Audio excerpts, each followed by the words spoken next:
Good morning. এখন বাজে সকাল ৭টা। সো তোমরা অনেকেই বলতে পারো যে এখন তো ভ্যাকেশন চলছে, তাই কেন আমি এত সকালবেলা ঘুম থেকে উঠছি। ঘুম থেকে ওঠার মেইন রিজন হচ্ছে আমি আমার পড়াশোনাগুলো একটু তাড়াতাড়ি শেষ করতে পারি এবং সকাল সকাল উঠলে একটু বেশি সময় পাওয়া যায় সারাদিন। তো এই কারণে আসলে সকালবেলা ঘুম থেকে ওঠা। এরপর আমি আলমারি খুলে আমার হেয়ার ব্যান্ডটা পরে নিলাম।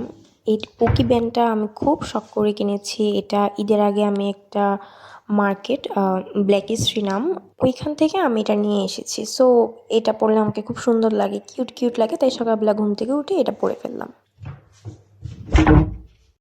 এরপর দেখি আমার ভাই আমার আগে ঘুম থেকে উঠেই পড়তে বসে পড়েছে।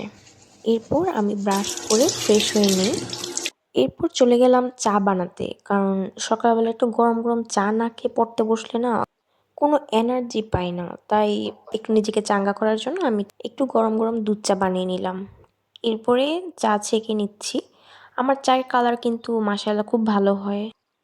বাসায় কেউ আসলে আমি সবাইকে নিজের হাতে চা বানিয়ে খাওয়াই। আমার চায়ের টেস্টও খুব ভালো মাশাআল্লাহ। এরপর আমি পড়তে বসে পড়ি। আমার আবার আজকে দুপুরবেলা একটা বিয়ের প্রোগ্রামে অ্যাটেন্ড করতে হবে, তাই একটু আগে আগে পড়াগুলো শেষ করে রাখার চেষ্টা করছিলাম। দুপুর পর্যন্ত পড়াশোনা শেষ করে আমি গোসল করে আসলাম। আর আমাকেই সবার আগে গোসল করতে হয়, এর কারণ হচ্ছে আমার গোসল করতে একটু লেট হয়। তাই আমি যদি দেরিতে গোসল করতে যাই তাহলে বাসার সবাই আমার সাথে খুবই চিল্লাচিল্লি শুরু করে দেয়, কারণ হচ্ছে আমার কারণে নাকি তারা গোসল করতে পারে না। কি আর বলবো।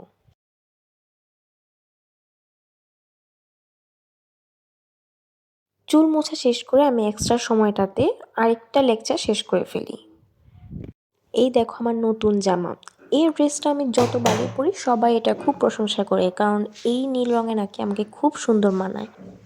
আর এই ড্রেসটা পার্সোনালি আমার খুবই পছন্দের। এই ড্রেসটা পরলে আমাকে খুবই স্মার্ট একটা লুক দেয়। দেখো আমার পুরোটা ড্রেসটা আমি অনলাইনের ওয়েভিন নামের একটা পেজ থেকে কিনেছি। এরপর আমি মিশার সফট মিল্ক সানস্ক্রিনটা ইউজ করে নিচ্ছি। আমি নর্মালি তেমন গর্জিয়াসভাবে সাজতে খুব একটা পছন্দ করি না, তাই আজকে আমি যে লুকটা দিব তা খুবই নর্মাল, একদম বেসিক একটা মেকআপ লুক। এরপর আমার সানস্ক্রিনটা শুকিয়ে ফেলছি, কারণ তা না হলে ময়শ্চারাইজার ঠিকমতো অ্যাপ্লাই করা যায় না।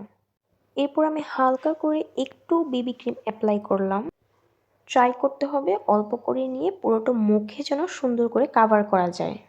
এরপরে হালকা করে একটু কম্প্যাক্ট পাউডার দিয়ে দিই, খুবই হালকা, এত বেশি না একদমই।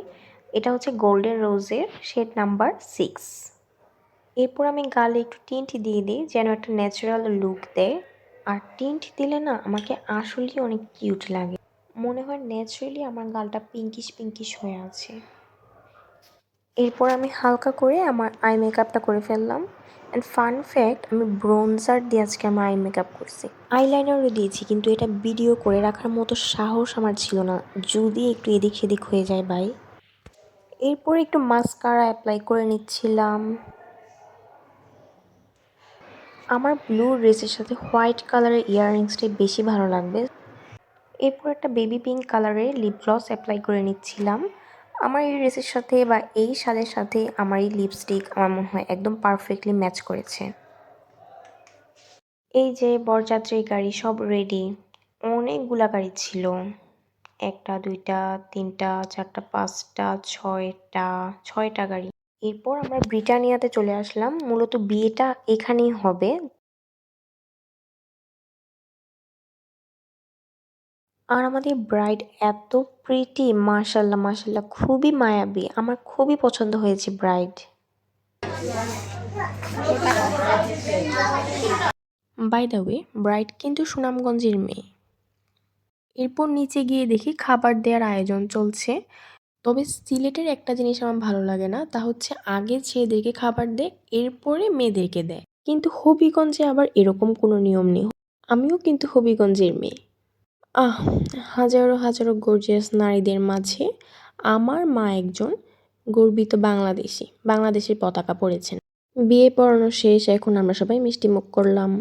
অবশেষে আমাদের খাবারের সময় হয়েছে। খুবই খিদা লেগেছিল রে ভাই, এতক্ষণ ওয়েট করেছি। আর এই যে দেখুন, আমি আমি তো আমার নিজেকে ভিডিও করতে ভুলেই গিয়েছিলাম। আমার কিন্তু আমার নিজেকে খুবই কিউট লাগছে। আর আমি আগেও বলেছি আমি একজন সেলফ অবসেসড মানুষ, তাই আসলে আমার নিজেকে অলওয়েজ আমার কিউটই লাগে। আপনাদের কাছে কেমন লাগছে সেটা অবশ্য আমি জানি না। বিয়েতে একটা পিচ্ছি বিরতিহীনভাবে মাইকিং করে যাচ্ছে, দাঁড়ান আপনাদেরকে দেখাই।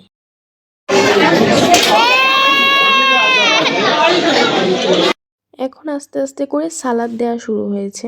ভাই আর কত ওয়েট করব, আমার খিদায় পেট শেষ।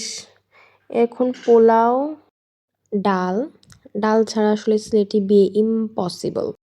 এরপর সবাইকে আসলে একটা করে চিকেন রোস্ট দেওয়া হচ্ছে। এই দেখো আমি লেগ পিস পেয়েছি, কিন্তু আমার আম্মু লেগ পিস পায়নি। এরপরে আম্মু আমাকে পোলাও বেড়ে দিচ্ছিল, নিজেও নিচ্ছিল। আর এই যে আমি মাখিয়ে মাখিয়ে খাচ্ছিলাম। অবশেষে ভাই আমার অনেক বেশি খিদা লেগেছিল।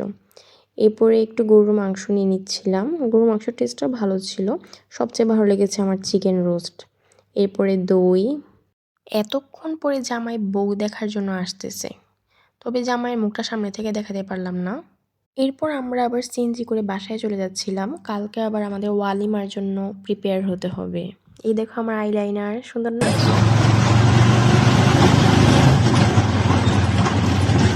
এই যে বাসায় চলে এসেছি। আমাদের বাসার সামনে অনেক সুন্দর করে গেট সাজানো হয়েছে। এখন বাসায় চলে যাই, বাই বাই।